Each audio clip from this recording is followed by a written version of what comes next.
ओम अज्ञानतिमिरान्धस्य ज्ञानाञ्जनशलाकया चक्षुरुन्मीलितं येन तस्मै श्रीगुरवे नमः। श्रीचैतन्यमनोभीष्टं स्थापितं येन भूतले स्वयं रूपः कदा मह्यं ददाति स्वपदान्तिकम्। वन्देऽहं श्रीगुरोः श्रीयुतपदकमलं श्रीगुरून् वैष्णवांश्च श्रीरूपं साग्रजातं सहगण रघुनाथान्वितं तं सजीवं साद्वैतं सावधूतं परिजनसहितं कृष्णचैतन्यदेवं श्रीराधा कृष्णपादान् सहगण ललिता श्रीविशाखान्वितांश्च। हे कृष्ण करुणा सिंधो दीनबंधो जगत्पते गोपेश गोपिका कांत राधा कांत नमोस्तुते। तप्त कांचन गौरांगी श्री राधे वृंदावनेश्वरी वृषभानुसुते देवी प्रणमामि हरिप्रिये। वाञ्छाकल्पतरुभ्यश्च कृपा सिन्धुभ्य एव च पतितानां पावनेभ्यो वैष्णवेभ्यो नमो नमः। नमो ओं विष्णुपादाय कृष्णप्रेष्ठाय भूतले श्रीमते भक्तिवेदांत स्वामिन् इति नामिने। नमस्ते सरस्वते देवे गौरवाणी प्रचारिणे निर्विशेष शून्यवादी पाश्चात्य देश तारिणे। जय श्री कृष्ण चैतन्य प्रभु नित्यानंद श्री अद्वैत गदाधर श्रीवासादि गौर भक्तवृंद। हरे कृष्ण कृष्ण कृष्ण हरे हरे हरे राम राम राम हरे हरे। हरे कृष्ण कृष्ण कृष्ण हरे हरे हरे राम राम राम हरे हरे। हरे Krishna Krishna Krishna Hare Hare Hare Ram Ram Ram Hare Hare. Hare Krishna. I welcome all the devotees for session number 13 on our ongoing series on the prayers of Gajendra. Till now we have finished 12 sessions and we have started off with the prayers of Gajendra. We spent some time discussing the first verse of the third chapter, Canto 8 of Srimad Bhagavatam, which was the invocation which speaks about Jajapa Paramam Japyam Evam Vyavasito Buddhya Samadhaya Manoridhi Jajapa Paramam Japyam Pragjanmani Anu Shikshitam. So Gajendra had practiced in his past life a specific mantra, which was the Gajendra Stuti. And his past life will be discussed later in the fourth chapter, so we will not dwell into that for now. But Jajapa Paramam Japyam, he chanted Japa. So it is interesting that in his previous life he had chanted Japa. Japa is the word. But in this life he couldn't have chanted Japa because he didn't have hands. Actually the elephant is called, in Hindi you call it as Hati, or in Marathi you say Hatti. What is that Hath? Hath means hand. So the trunk of the elephant is considered to be the hand. So in Sanskrit also it is called as the Hastin. Hasti, Hastin. So the hasta, the hand for the elephant, is his trunk. So therefore he is called as Hasti, Hastini, or Hati, etc. Because Hath or Hasta means hand, and very specifically for the elephant it is the trunk. So he couldn't have chanted with his trunk. So therefore, just like we chant Japa with our hand, he chanted with his hand, which is the trunk, by offering a flower through his trunk. And through the trunk he offered the flower, and through the tongue he repeated Pragjanmani Anushikshitam. So Shiksha also means instruction, regulated, study, reading aloud, memorizing, repeating. So because he had done that Pragjanmani, he had studied Shastra and he had repeated these verses again and again, so they came handy in the elephant body. So then we started with Sri Gajendra Uvacha. Yesterday we discussed Om Namo Bhagavate Tasmai Yata Etat Chidatmakam Purushaya Adi Bijaya Pareshaya Abhidhimahi. So I just wanted a few more things to be mentioned for this verse. So we will discuss that little, and then we will get to the second text for today. Second text of the prayer, which is the third text of the chapter. So translation. The king of elephants Gajendra said, I offer my respectful obeisances unto the Supreme Person Vasudeva, Om Namo Bhagavate Vasudevaya. Because of him this material body acts due to the presence of the spirit, and he is therefore the root cause of everyone. He is worshipable for such exalted persons as Brahma and Shiva, and he has entered the heart of every living being. Let me meditate upon him. So I couldn't cover all aspects yesterday, so I would like to spend some time today on this. So very interestingly, Gajendra, after saying Namo Bhagavate Tasmai, that I bow down to you who is Bhagavan, he says Yata Etachid Atmakam. He who is the Etat Chid Atmakam.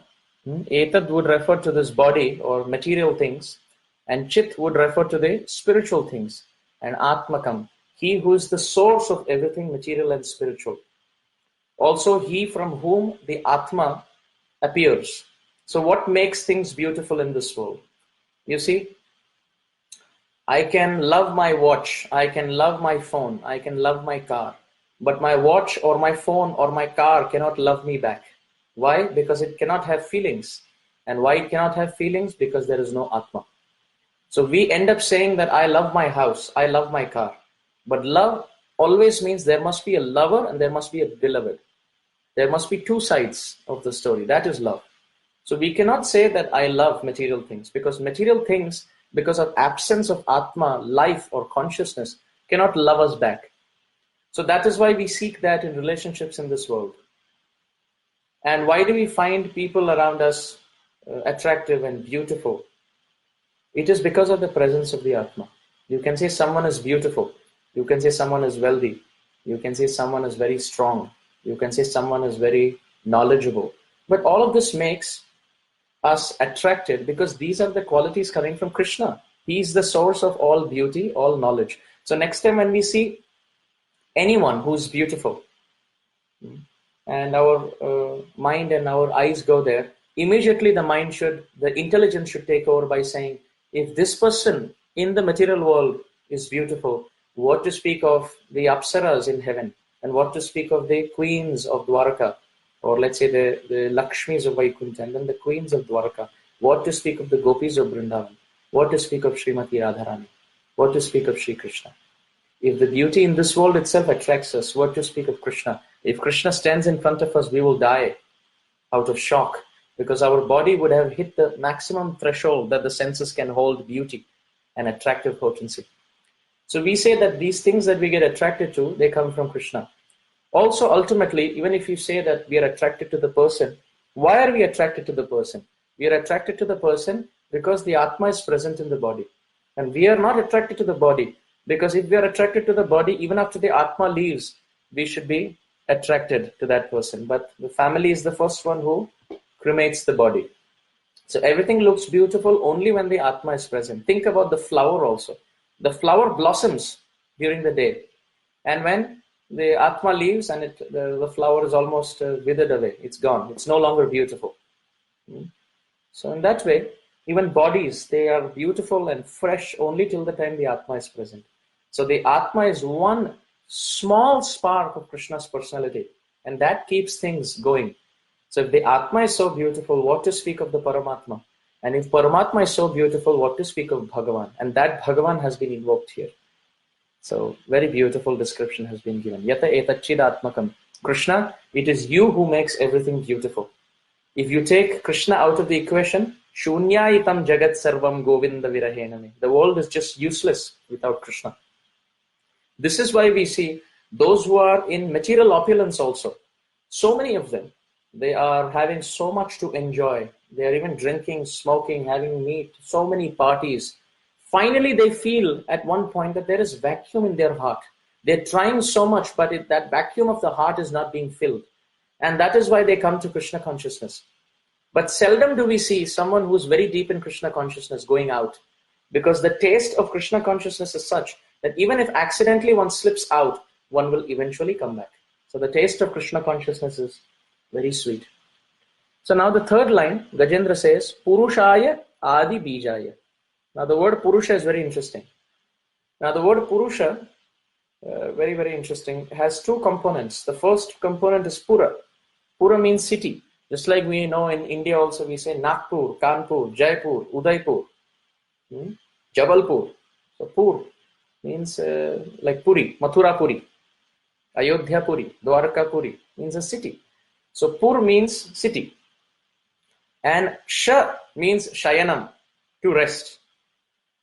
So our body is considered to be the city of 9 holes, 9 gates. We know the two eyes and the two ears and the two nostrils and the mouth and the private parts. Those are the 9 gates of this body, which is the city of 9 gates, basically. The 9 holes of our body, they are the 9 gates. And the body is the city. So that is the Pura. And Sha means Shayanam, to rest. So who is resting in the body of 9 holes? Oh, that is Sri Krishna. That's Paramatma. Therefore, he is called Purusha. Purusha. Krishna resides in the body of every living being. Even if someone is an ant, someone is a bird, someone is a tree, someone is a demigod, someone is a demon, someone is a human being, male, female, young, little child, or let's say an old man, Indian, American, Australian, irrespective of the color, irrespective of the design of the body, the personality of the Godhead is sitting inside as Paramatma. Therefore, every body is a mandira, is a temple. This is why Bhaktivinoda Thakur says, Mama mana mandire raho nishidina Krishna Murari, Shri Krishna Murari. Esho Nanda Kumar, Nanda Kumar, hobe prema pradipe, arati tomar, Nayana Jamuna, chade aniva, tumara virahe giridhari, tumara virahe giridhari. Krishna Murari, Shri Krishna Murari. Bhaktivinoda Thakur is saying, Mama, Mana, Mandire, Raho, Nishi Dina. Nishi means night and Dina means day. Oh Krishna, this body is a temple. Why? In the heart of every living being, Krishna is staying. So the consciousness, the heart where Krishna is residing, is the altar. Krishna is the deity as Paramatma, and the altar is the heart region, and the body is the temple. So who can cause harm to anyone? No spiritual, matured, responsible spiritual practitioner can harm anyone's body. Ahimsa is just a natural practice of spiritual life because everybody's body is a temple. So Bhaktivinoda Thakur is saying, my Lord, in the temple of my body, on the altar of my heart, you as the deity of Paramatma, please continue to reside day and night. And he says, Esho Nanda Kumar, Ara Nanda Kumar, hey Nanda Kumar, hey son of Nanda, please come. Hobe prema pradipe arati tomar. I have kept the different arati paraphernalia for performing your arati. But how am I going to perform your arati? Prema pradipe. The lamp is love and affection. And my Lord, unfortunately, I am not able to light this lamp of affection. Why? Because that lamp is the fire of separation. But when there is fire of separation, there are tears coming from the eyes. But when the fire of separation is very high, it's not coming down as drops, but they're coming down as streams, rivers of tears. So Nayana Jamuna. So from my eyes, Bhaktivinoda Thakur is saying, Yamuna is flowing. Tomara virahe giridhari. Oh Giridhari, in separation from you, my tears are coming in the form of rivers. And they are switching off the fire of separation that I am using for the lamp. So in this way, very, very beautifully, this has been sung. Therefore, because our body is a temple with the Supreme Lord in the heart, therefore he is called as Purusha. Sha means Shayanam, to rest, and Pura means city.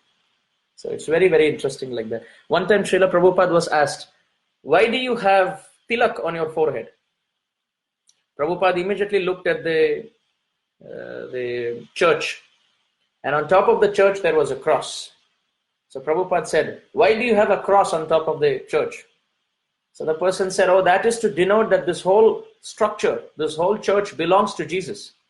Prabhupada said, just like you have a cross on top of your church to represent that the church belongs to Jesus or God, similarly we have a tilak on top of our body, on the forehead, to show that this structure, this body belongs to Sri Hari. So this is why we put tilak on 12 parts of our body, because this is our temple.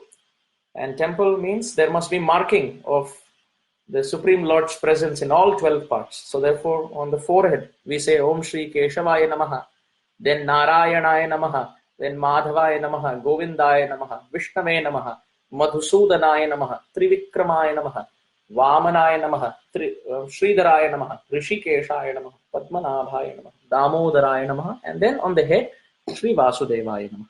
So those of us who are not putting tilak on all parts of your body, this is a very wonderful flow of Hari Katha where we can remind ourselves that this is important. One time His Holiness Jayapataka Maharaj came to Australia, and Srila Jayapataka Maharaj is very particular about this principle. So once he came to Australia, and when Maharaj came to Australia, it was a few years ago, so one brahmachari was walking down the corridor, and Maharaj stopped him and said, "Have you put tilak on all 12 parts of your body?" And he said, "Yes, Maharaj." Maharaj said, "Can you remove your kurta and show me?" So fortunately, there was no one around. And the brahmachari, very humbly and very submissively, obediently, he took his kurta. And Maharaj was very pleased to see all the 12 marks on the body. So Srila Jayapataka Maharaj, even now, many times he asks the devotees, "Have you put tilak on all parts of your body?" This is very important because Krishna is Purusha. He is sleeping in this form, in this body. Also, the interesting thing is, Krishna is not resting or sleeping in everybody's heart. He is resting only in the heart of a pure devotee. Why? Tumara Hridaye Sada Govinda Vishram. He is taking Vishram or rest only in the consciousness of a pure devotee. Why? When we go to sleep, we don't like if someone disturbs us. You see, we want to switch off the light. We want to switch off all kinds of sound. We don't want any sound. We don't want any light. Some people are very light sleepers. So they even switch off the night lamp, and they will even take the battery off the wall clock, because even the ticking of the wall clock wakes them up. Somebody steps outside the door, they can wake up. Actually, Shastra says that's how one should sleep. There are a few guidelines that it is described: Kaka Snana, Bako Dhyana, Shwana Nidra, Alpa Bhojana. 4 things. I'm feeling very sorry that I don't do any of these 4. But I'm simply passing on this information because I heard it from Srila Gaur Govinda Maharaj. But very honestly, I'm not able to practice it. So this is some hypocrisy from my side. So what are the 4 things? Kaka Snan. One must have a very quick bath, like a crow takes. A crow takes a very quick bath. Second is Bako Dhyana. You may have seen how a crane, it focuses. It's a bird which focuses on the big fishes. So it lets go of the smaller fishes. It's just standing on one leg, like a still statue. And smaller fishes go past. But the crane waits for the big catch. So the crane or that baka bird is considered to be the embodiment of dhyana, meditation. One should let go of the small fishes of sense enjoyment and wait for the big fish, that is Sri Krishna. Matsya Dev ki jai. So we should let go of the smaller fishes of allurements in this world and wait for the big fish, that is dhyana. So Kaka Snana, one should bathe like the crow very quickly, and Bako Dhyana, and meditate like the crane. And Shwana Nidra. Shwana Nidra means one should sleep very light like a dog. You see, especially in stray dogs in Mumbai, you drive past them and they're up. And sometimes they're so enthusiastic, they are not just up, they chase you also. So they are over enthusiastic. They don't feel just grumpy that I was sleeping and you drove past me and you woke me up. But they now even are vigilant to see if it's a dacoit. So Shwana Nidra means to sleep. The disciple must sleep very light, always ready to serve the spiritual master. And 4th is Alpa Bhojana. One should eat only when one is hungry. Quality and quantity should be moderate, proper. So anyway, we were mentioning about the Supreme Lord taking rest in the heart of the pure devotee. So we were mentioning this point that we don't like when we are woken up. We like to sleep peacefully. Nobody should wake us up. Like Muchukunda Maharaj. Muchukunda Maharaj fought the demons from the side of the demigods. And finally, when the demigods asked them, "What benediction you want?" Muchukunda Maharaj said two things. He said, one, I want to sleep because I'm very tired. And two, I don't want anybody to wake me up. If somebody wakes me up, I should be able to throw fireballs through my eyes and burn them to ashes. So literally that means Muchukunda Maharaj was very sleepy. But later the Supreme Lord, he mysteriously woke Muchukunda Maharaj up. You can read that in Canto 10, chapter 51. It's a very beautiful pastime. And when the Supreme Lord later asked Muchukunda Maharaj, oh, do you have any more boons that you want to ask? So he says, Na kamayenyam tavapada sevanat akinchana prarthatamat varam vibho. So that my Lord, na kamaye aham. I don't desire anything else now except serving your lotus feet. I have slept enough, but now I want to serve He who sleeps on the ocean of milk. That is Vishnu.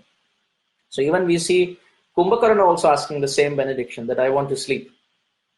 So this seems to be a very interesting benediction. So we all want to sleep in a way that we are not woken up. So Krishna is also like that. He likes to take rest in the heart of every living being. But we are busy waking him up with material desires. Krishna, give me this, give me that. I want this, I want this, I want that. So Krishna feels bored. So he is not able to take rest in the heart of a conditioned soul. He is always sitting ready because this person will ask me for something. But a pure devotee, he has no requirements. He flows like the river. Even if there are different rocks of obstacles, he flows around them. He never blames the Supreme Lord. He never criticizes the Supreme Lord. He never complains to the Supreme Lord.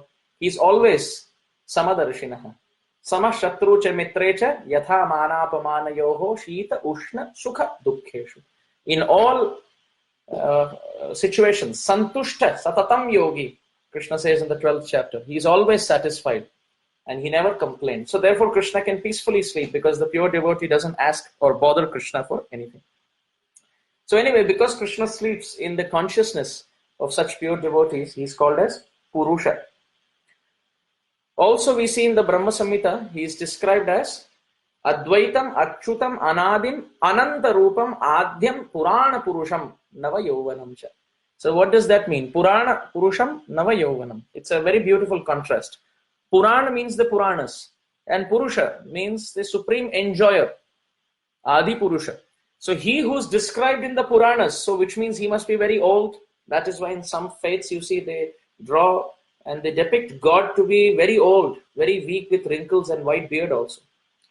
So although he is Purana Purusha, he is Nava Yauvanam. He is ever youthful.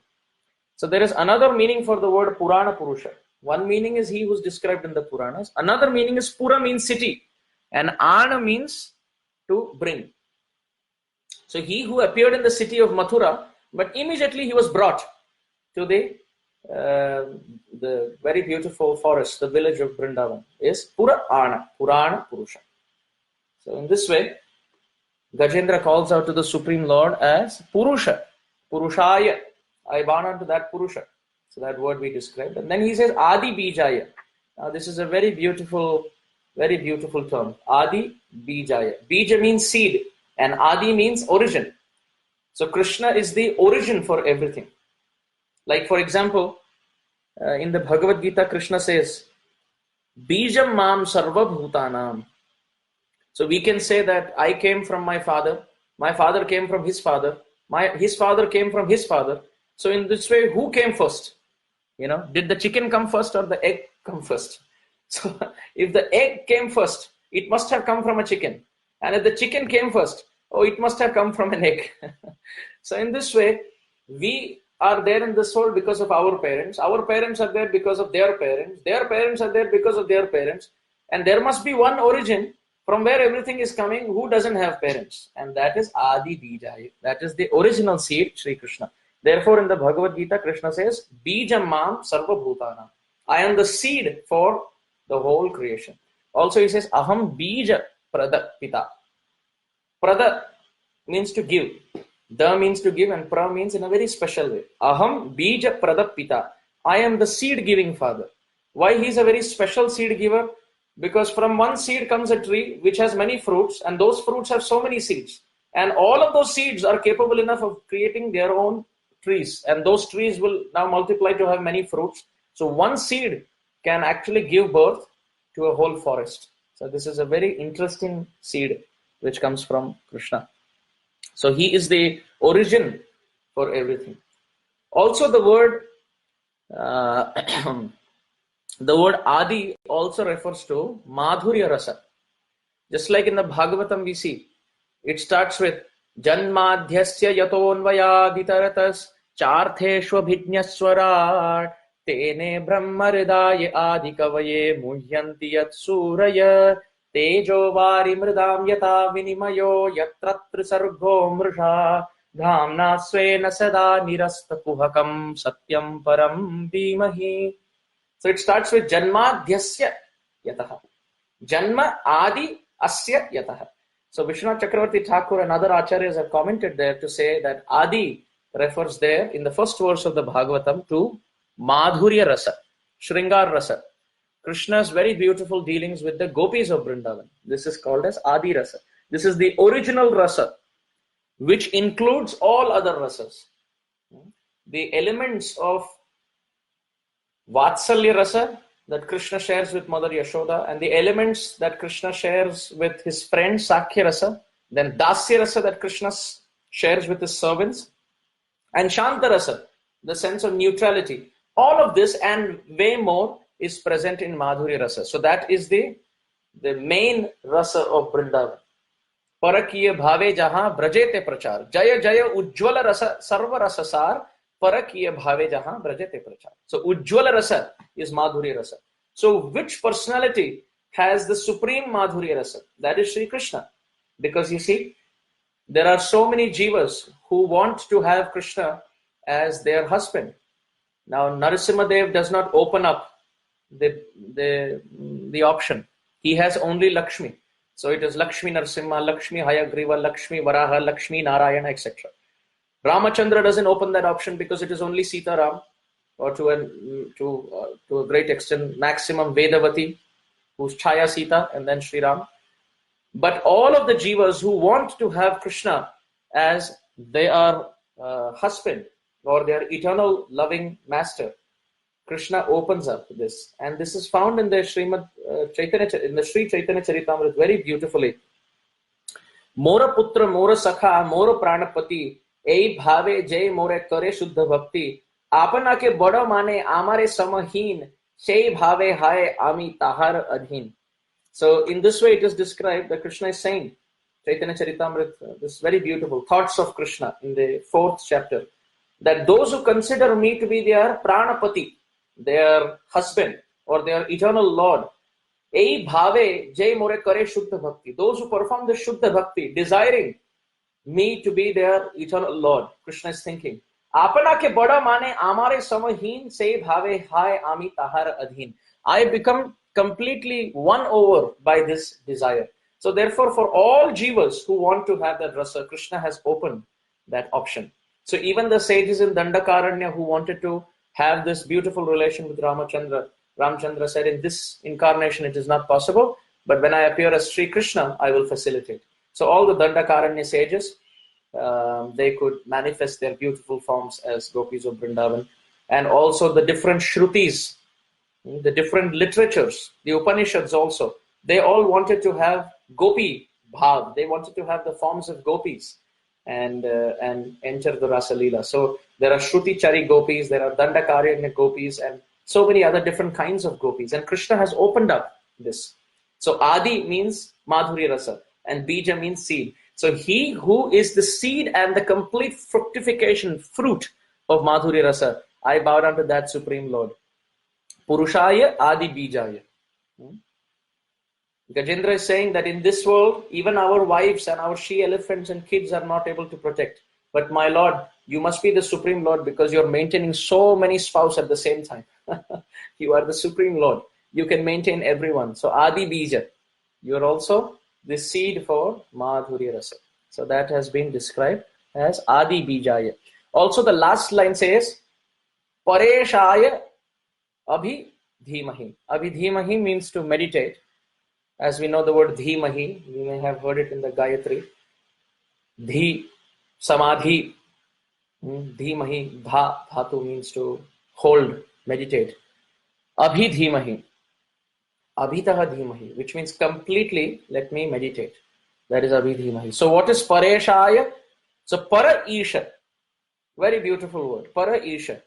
Para isha means he who is the supreme lord of everyone. He is the supreme lord.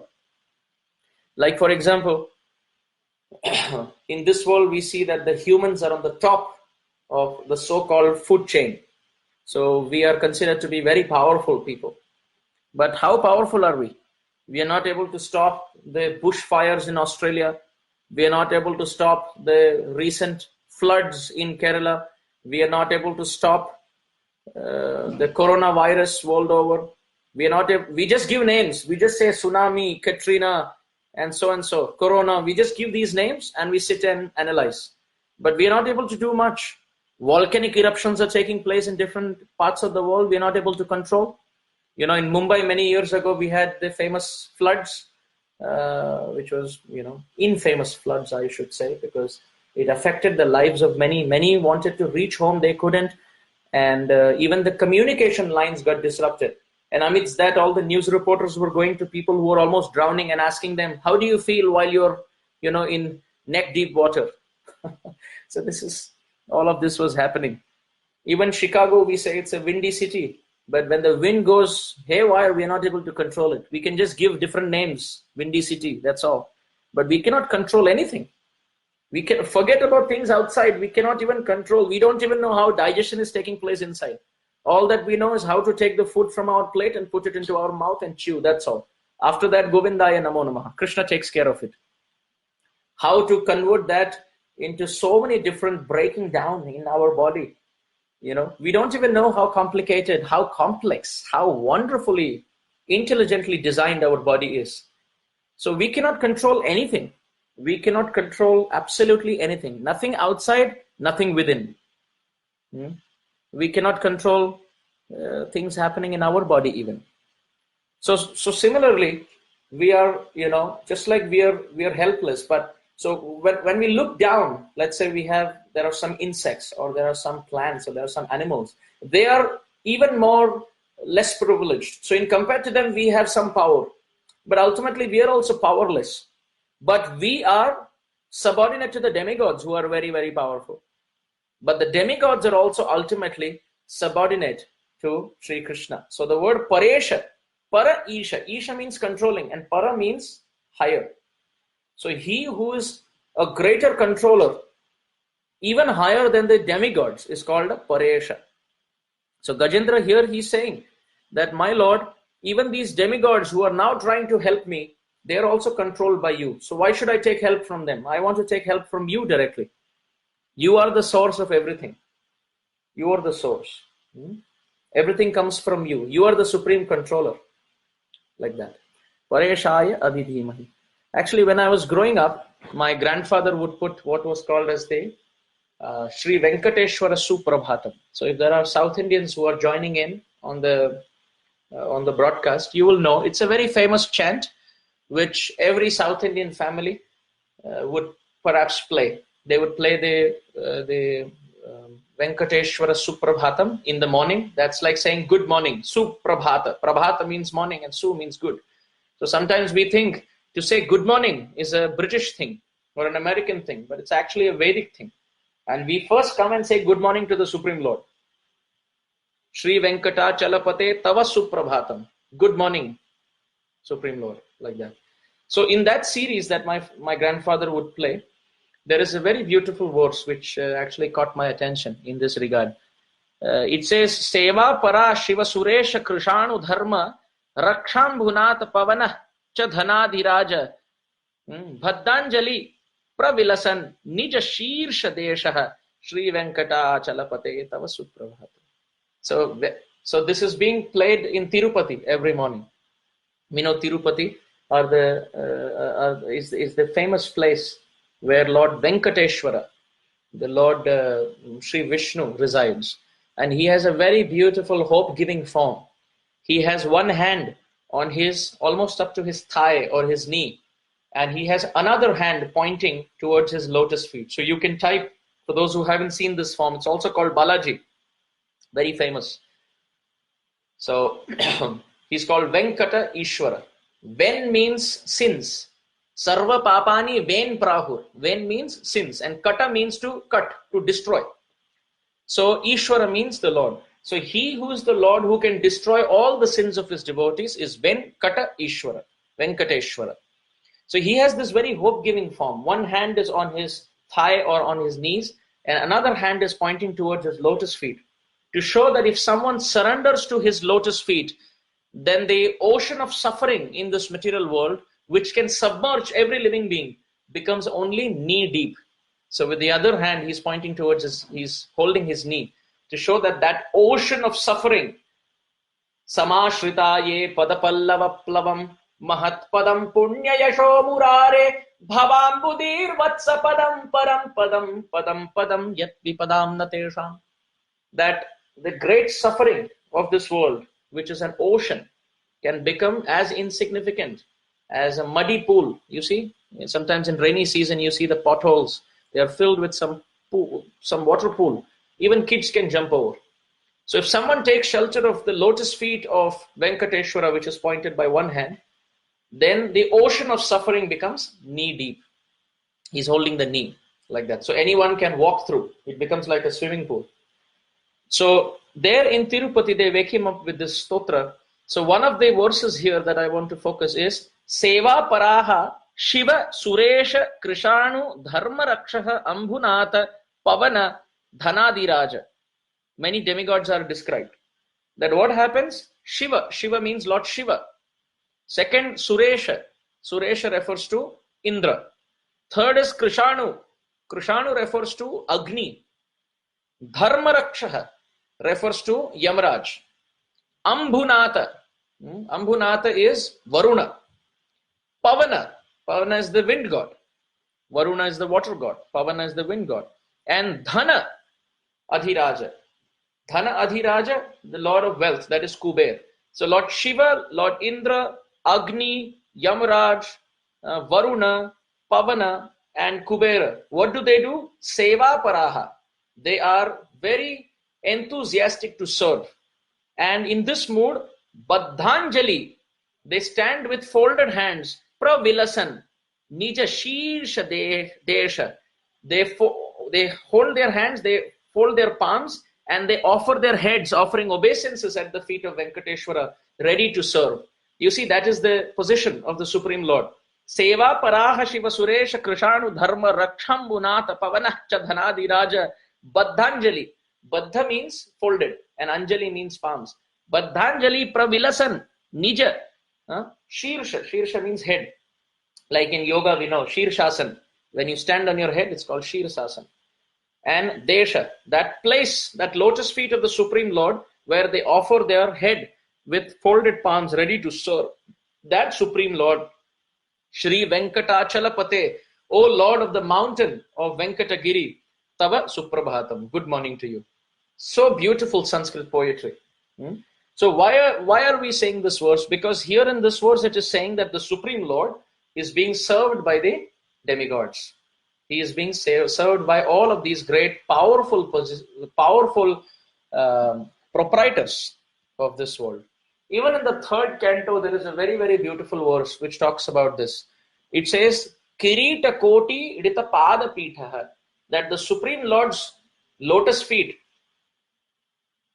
there is always a clanging sound there. Why? Because all the great controllers of this world, they are offering their helmets, and the helmets are falling on the ground because of repeated obeisances. Balim haradbi chiraloka palaihi kirita koti ditapada pitaha. This is found in the third canto Srimad Bhagavatam. I believe this is third canto, second chapter, either text 20 or 21 in the flow. So there the demigods are all offering their helmets, completely surrendering to the Supreme Lord. Even the Bhagavatam says, Yam Brahma Varuna Indra Rudra Maruta Stunvanti Divyai Stavai Vedai Sangha Padakramopanishadai Gayanti Yam Samaga Dhyana Vastita Tadgatena Manasa Pashyanti Yam Yoginaha Yasyantam Na Vidu Sura Asura Gana Deva Yatasmai Namaha.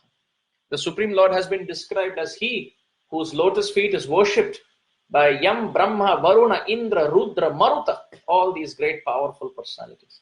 And therefore, because he is the Lord of all the demigods. Gajendra is calling the Supreme Lord here as Pareshaya, Paresha, Para-Isha, and unto him means Pareshaya. This is why Srila Prabhupada in the translation, he says he is worshipable for such exalted persons as Brahma and Shiva. Such a beautiful point has been made. So here in Prabhupada's purport, some amazing points are being made. So I read from the second sentence of this purport. The material body certainly consists only of material elements, but when one awakens to Krishna conscious understanding, the body is no longer material but spiritual. The material body is meant for sense enjoyment, whereas the spiritual body engages in the transcendental loving service of the Lord. Therefore, a devotee who engages in the service of the Supreme Lord and who constantly thinks of him should never be considered to be having a material body.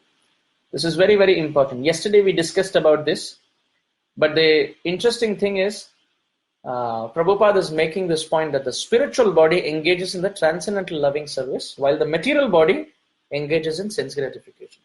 So this is like saying, when a father gives $100 to the son is crying of hunger. He says, "Oh, Father, please give me some money. I want to eat something." So the father gives him $100 and he says, "Okay, son, you go and eat nicely and come." So the son can do three things with it. One, he can take that $100 and he can buy something else apart from food. So he's having his independent enjoying mentality. This is one. Or second, he can take that $100 saying that I'm going to buy food for myself, but he can give it to someone else. This is also some form of cheating. And the third, worse, he can just take a lighter and burn that $100 bill. So it's useless. So all three are actually cheating. Only the one who buys food from that $100 is actually keeping the faith of the Father.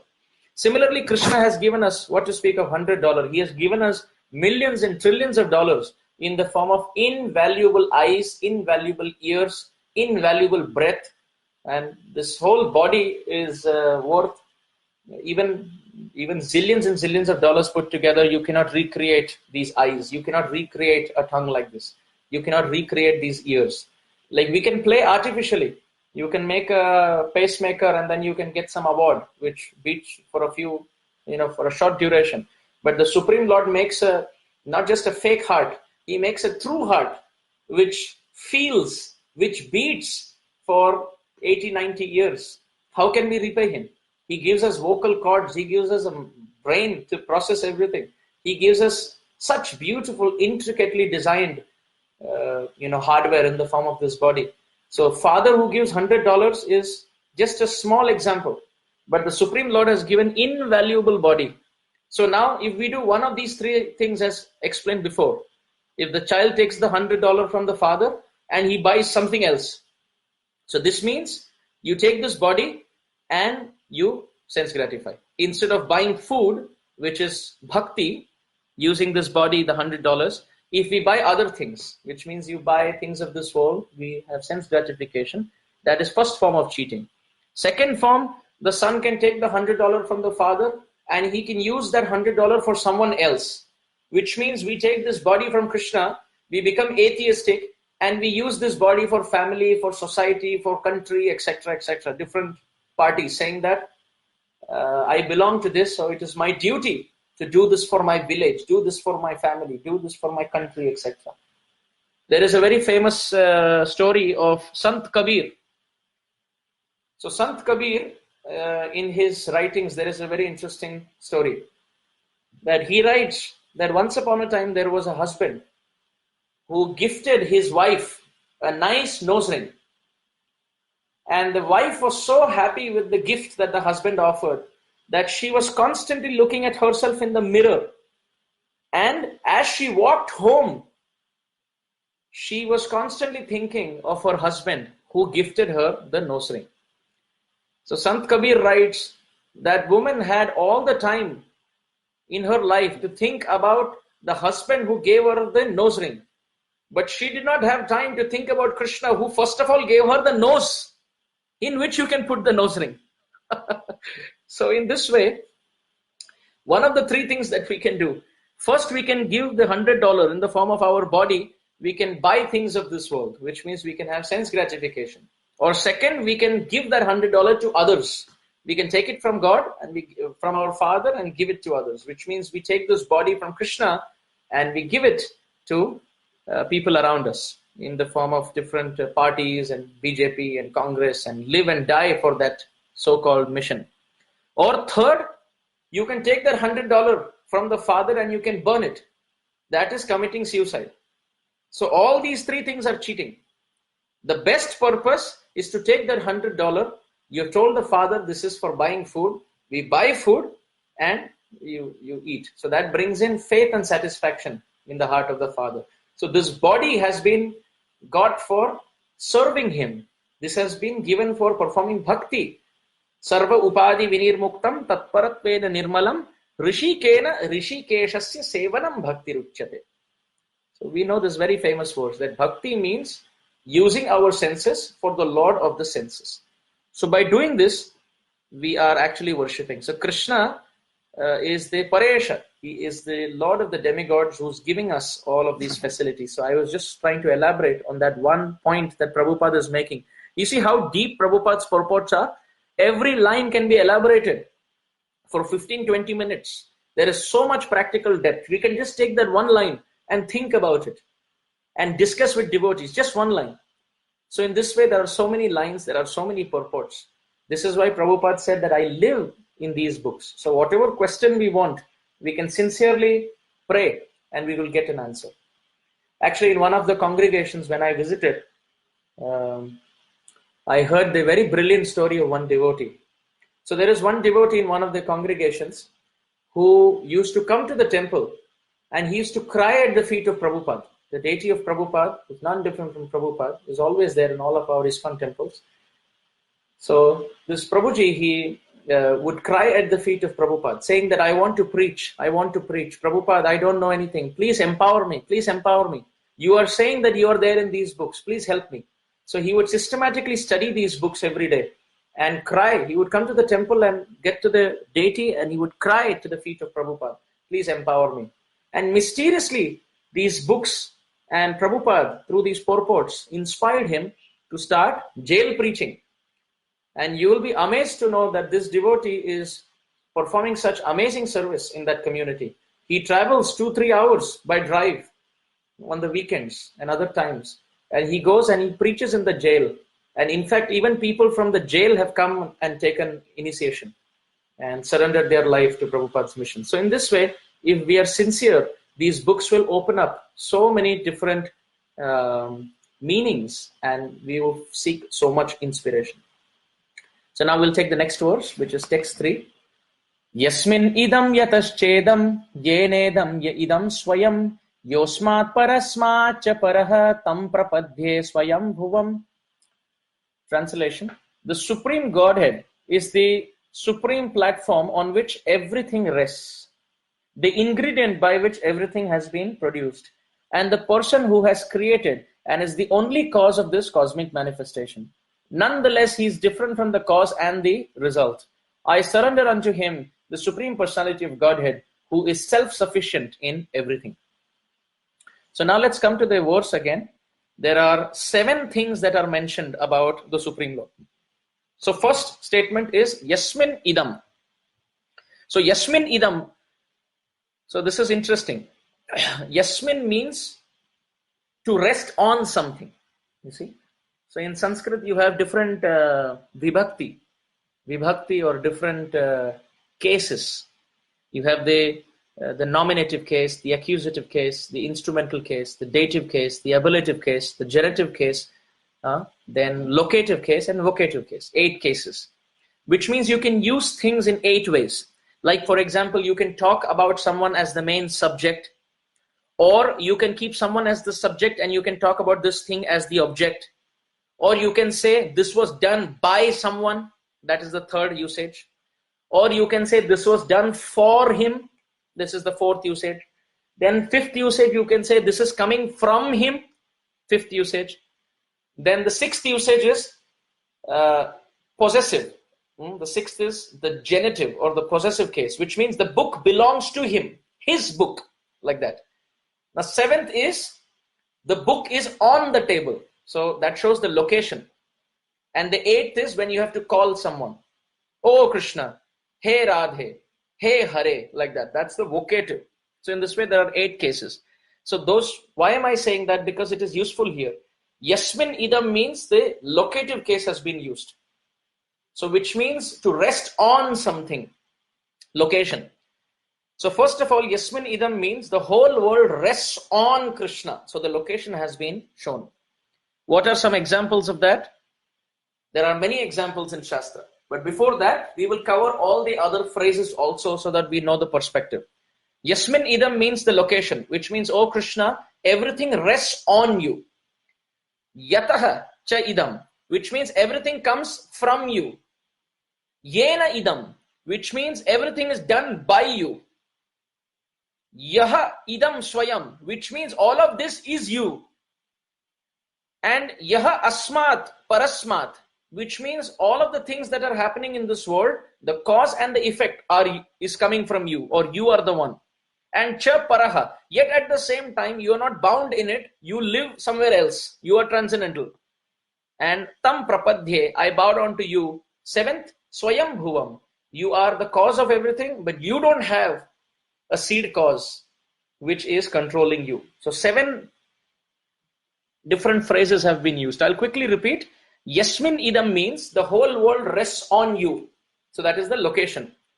Yataha cha idam, which means all of this comes from you.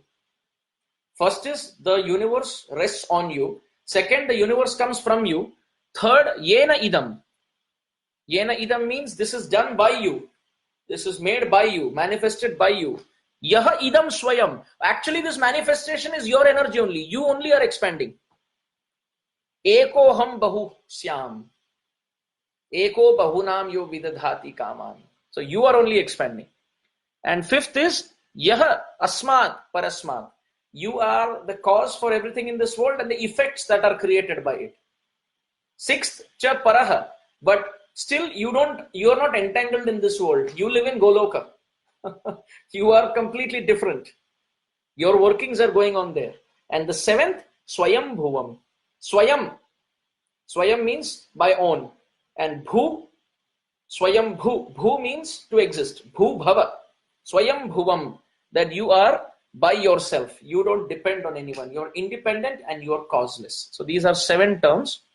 We don't have time to discuss all 7 tonight. We will just discuss the first one tonight. What is the first one?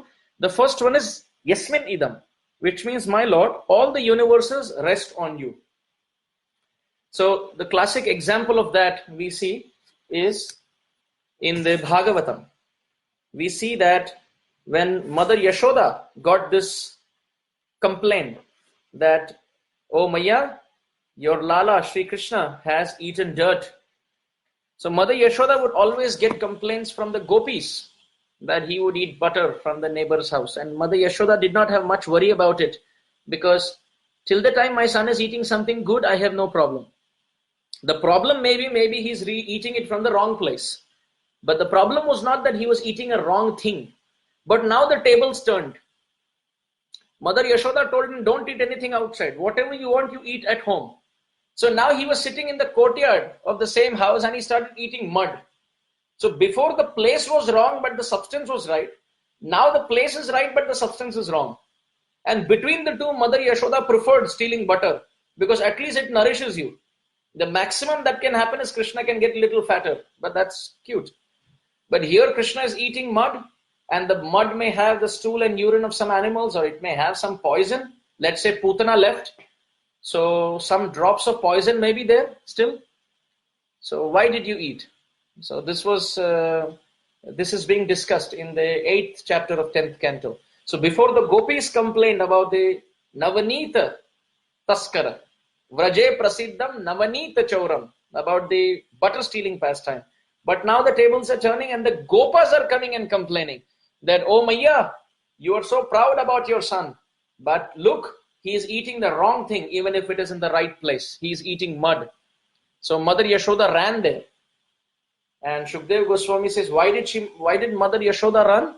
Yashoda Hitaishini. that she is the well-wishing mother of Krishna. And she went and asked him. She didn't go and ask him, did you eat? She was confident that the boys cannot lie. So she asked, why did you eat? Kasman mrudam adantatman bhavan bhakshitavan rahaha vadanti tavaka yete kumarapya grajopyayam. That why did you eat? And Krishna said, I did not eat. Oh no, you're lying. That they are all saying that you have eaten. And your brother is also saying. And all of these children are balaka, which means they're less than 5 years old. And their words are as potent as the words of the Vedas. So why would they lie?